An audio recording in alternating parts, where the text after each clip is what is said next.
What's up guys, this is Astranox. In this video I want to showcase Brieg in PvE. So I got this hero a while ago, but I didn't showcase him because I was not playing Epic 7 at the time. So this guy seems to be a god in PvE content. So let's put him to the test. And in a different video I'm going to be doing a PvP showcase of Brieg. So let's begin here. Let me show you what he looks like with the stats that I have. I will be doing the skill ups actually just now. I just put gear on him. It's looking pretty strong, and I'm gonna be using Daydream Joker because with Daydream Joker you can do a lot of damage when you're fighting a healthy target. So the skill ups, well, damage and barrier strength. So let's just power up everything. I'm gonna be doing a plus 15 skill up. Brieg, I don't know if that's how you pronounce his name. I'm gonna call him Brieg, and let's just max all of this. There's a -1 turn cooldown, very nice. This is now a 5 turn cooldown, basically like a 4 turn cooldown because this thing gives an extra turn to skill number 2. So I don't know how thick this barrier is. And when he reaches 100 fighting spirit, he actually uses a special attack with skill number 1. So I'm thinking of trying him, of course, on Elbrus Ritual Sword. If I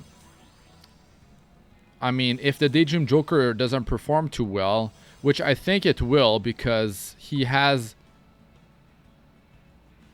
Okay, let's just... Can I... Here. Ooh. Yeah, okay. We'll get 7 of it. It's fine. So...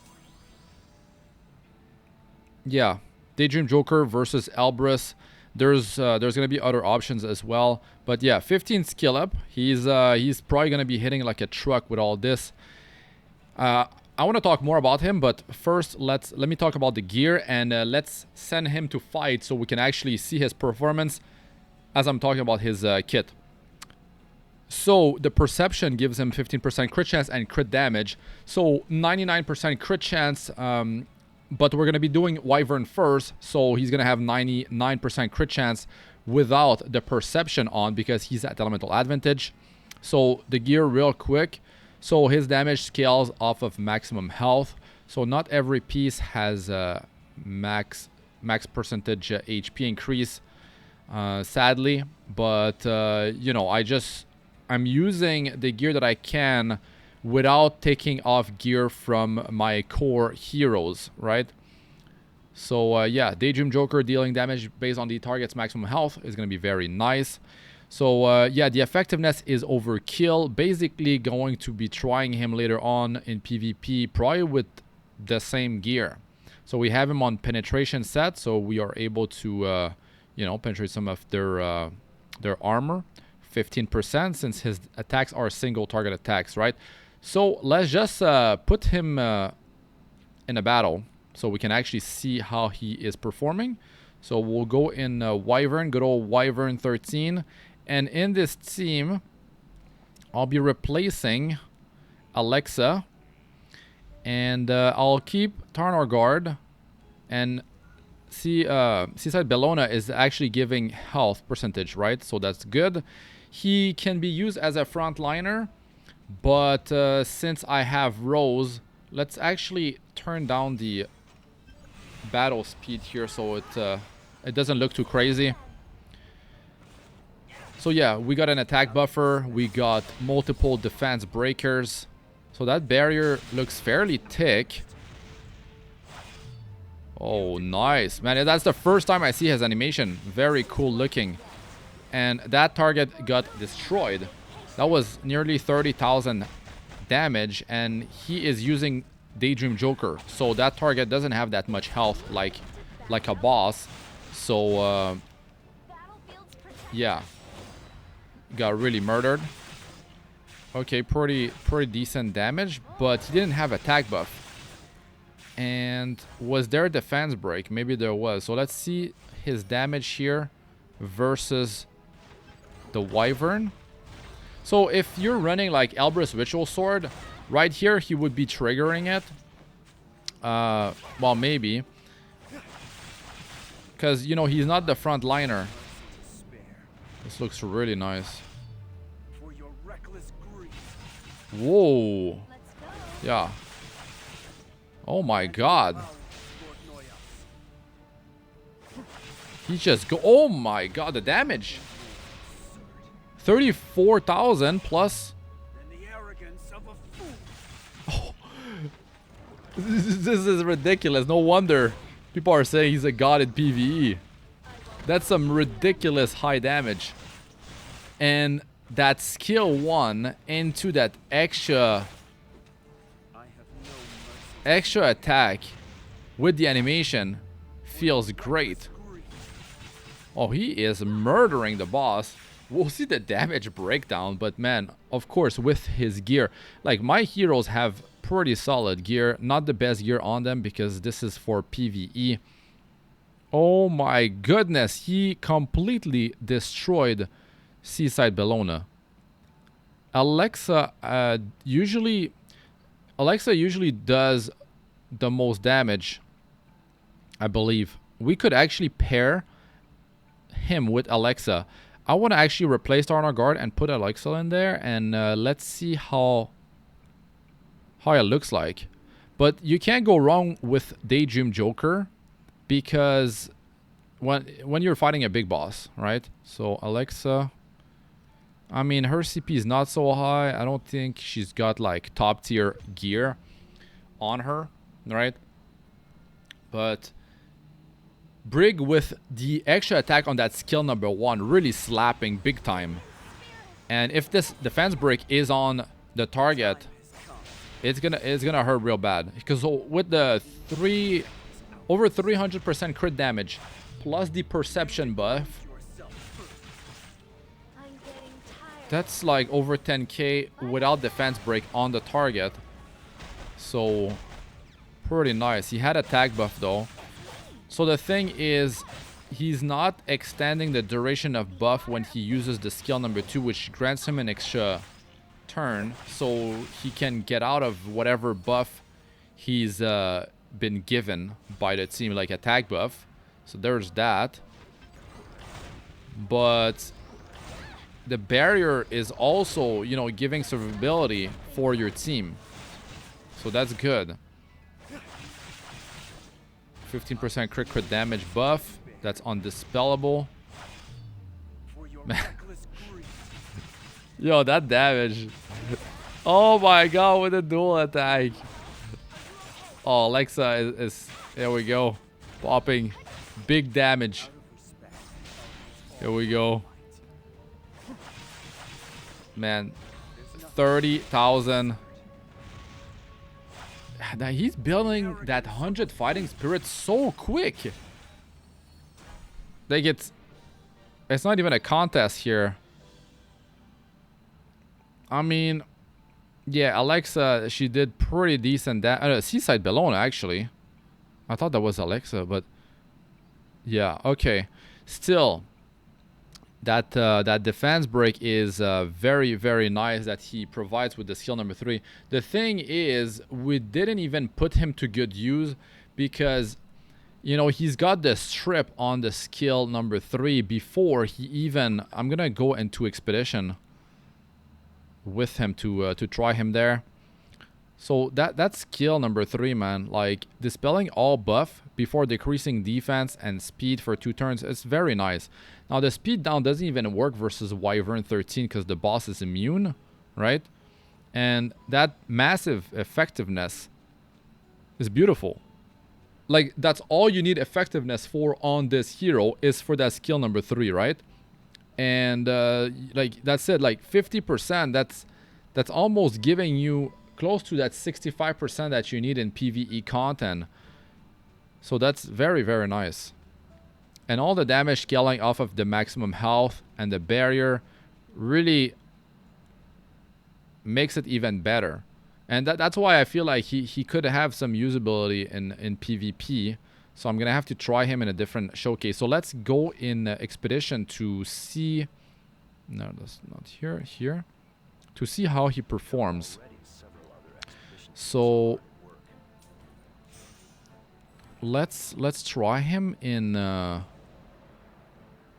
think I've been hearing that he's slapping in like all sorts of places. He's slapping in like light, dark. I want to see him in fire. Okay, so I have a fire one here. So let's do that. So I'm gonna invite. And okay, yeah, I got Luna in here. So I'm gonna replace Luna with him. Actually, yeah, I'm not gonna replace Rose. He's not that tanky. The thing is, Daydream Joker actually works in there, but at a 50% effectiveness, I believe. If I remember right. So let's just go in there and we'll see how he performs. I mean, I got double attack buffer. I could have definitely, you know, dropped one. But I've been running this team for a long time. I forgot what type of score I'm getting. But let's just see. So we got defense break, good. Now I'm trying to. I would like to see.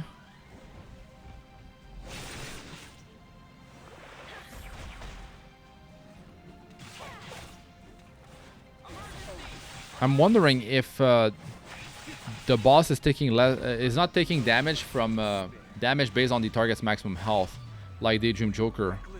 Let's see the damage here. 35,000.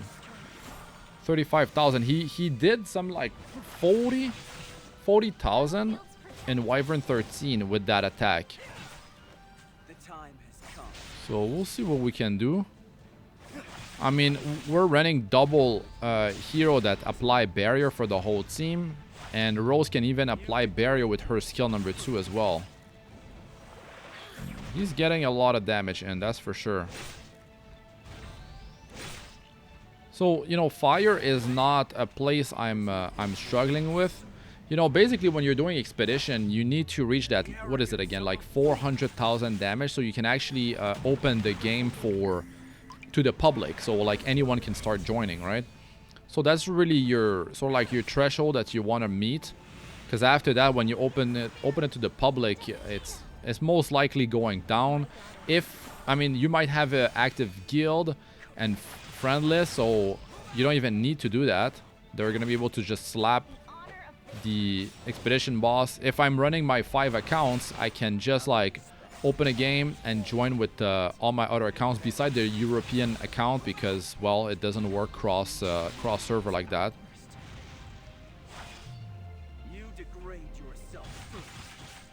Oh, very nice. It's definitely solid. It's definitely solid damage.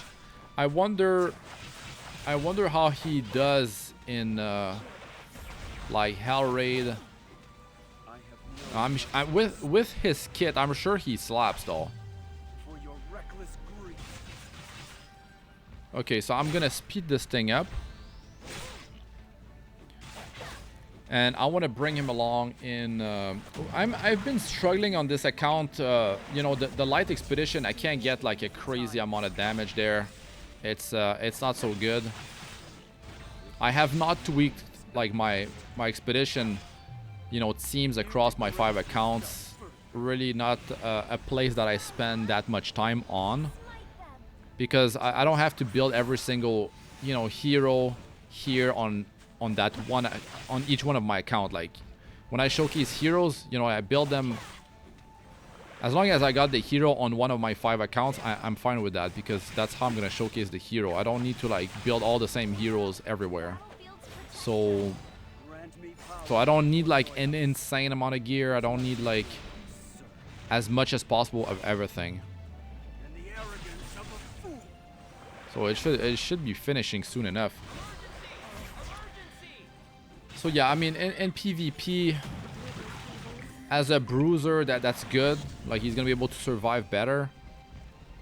Now, you would like him to go first, right? So he can actually do his thing, remove the buffs from the target, and then defense break, speed down. But can he actually pull it off, right? Like, let's say you're trying to like hit a support.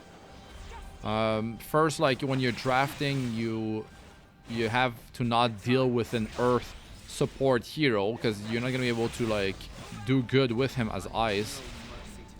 But let's say you're dealing with anything but earth, then maybe you're able to pull it off. But if they're running something like 200% plus effect resistance, then you don't have ignore, you know, effect resistance on his skill number 3. So you're gonna be dependent on building effectiveness on him. So that's gonna be a problem. And then if you have to reach super high amount of effectiveness, then you're sacrificing the other stats. So then he just will act as a strip into defense break and speed down, which doesn't sound too good when you could be bringing along a hero that can just ignore effect resistance instead. Because if you have to build so much effectiveness, then his damage is going to be lacking. So yeah, doing pretty good. I mean, more than half the boss's health by myself. So not bad. Over 1 million. So let's see here the battle results. He slapped big time, of course. These are not damage dealers though, right? Like Luna would deal, I don't know, like she wouldn't deal maybe as much, but it's not that far off. She'd do like 500,000 maybe, from what I remember. So yeah, I mean, it's really about like having to not build that many heroes in your PvE roster, especially because you don't want to have to build so many heroes just for PvE content, because, well, PvP is a big part of the game. So like if you can build heroes that can fulfill multiple roles that you can bring in multiple places in PvE, then you're saving on your resources, and then you can, you know, build heroes that will be like amazing in PvP and stuff like that. All right, so I'm gonna try this team in Light Expedition. Let's have him in the front and see if he can actually. Let's turn on Kairon's attack skills. So let's see how he performs here. So the heroes need to have a self buff instead of team wide buff. And if they have high offense, that's also good, so they can survive longer. So let's see what we're able to do with this team. And I actually put the Sword of Azira on Brieg, because he will take 30% less damage from elite and boss monsters. So let's see if that helps him to survive, because I believe Daydream Joker only has a 50% effectiveness in here, if it even works at all. So I decided to swap that out for that Sword of Azira. So far he's able to do pretty good. Now let's see if our team can keep themselves alive with that vampirism. So far so good, I guess. Kairon has attack buff on. He doesn't have that much speed. Brieg is getting so many turns with the speed that he has. It's like 210, I believe. I mean, he's able to keep himself alive. That barrier really helps. With all the extra attack with that skill 1, it's really helping him to stay like not topped off, but at a high health. Now he's acting as a tank here as well, so like you have to keep in mind that he's not running like an artifact to increase his damage, right? But look at that, man, he's doing some work. Light Expedition is not a place that I've done very well previously. Ooh. So you need a certain amount of health to not get bursted down by this ability. And my Assassin Sid, he's built for going first in PvP.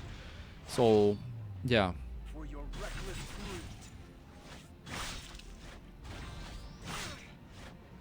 Wow, okay. So that Sword of Azira is really doing a lot of work here. I mean, you can definitely have him in the front running that thing in PvE content, and if you're fighting like a boss or elite monsters.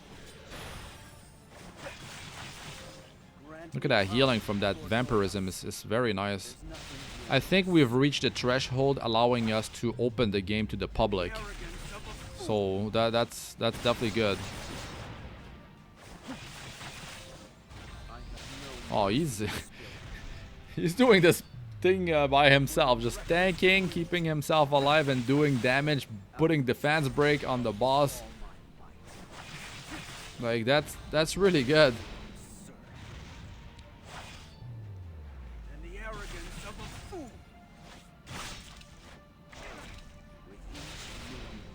Man, that's solid. I wonder how he would do with a counter set in here. Like, he's getting attacked so often, right?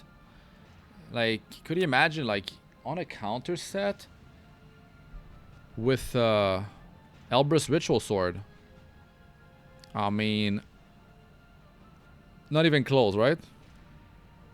Not even close. And those barriers, and that's even the barrier affecting him only, right? It's not even helping the rest of the team because the boss has something that blocks that. So yeah, very nice performance from him. So yeah, I'd like to know what you guys think about Brieg. Where do you bring him? You know, do you even use him in PvP, or he's mostly for PvE content? How's his performance in the Abyss? I'll put him to the test, you know, Abyss, in other expeditions later, in other Hunt 13 stages, in Hell Raid, other type of content. We'll see how he performs. I mean, I got 15 skill ups on him, definitely helping, right, with the damage, the ticker barrier.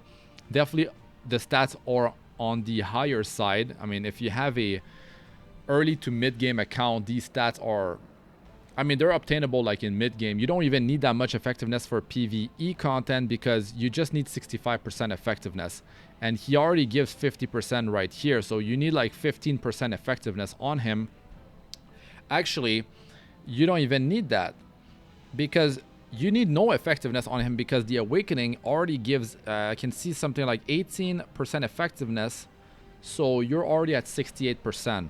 So you don't even need effectiveness on your gear. All the effectiveness that I have on my gear is, yeah, it's basically useless for PvE content. So that's definitely something to keep in mind. No effectiveness is needed.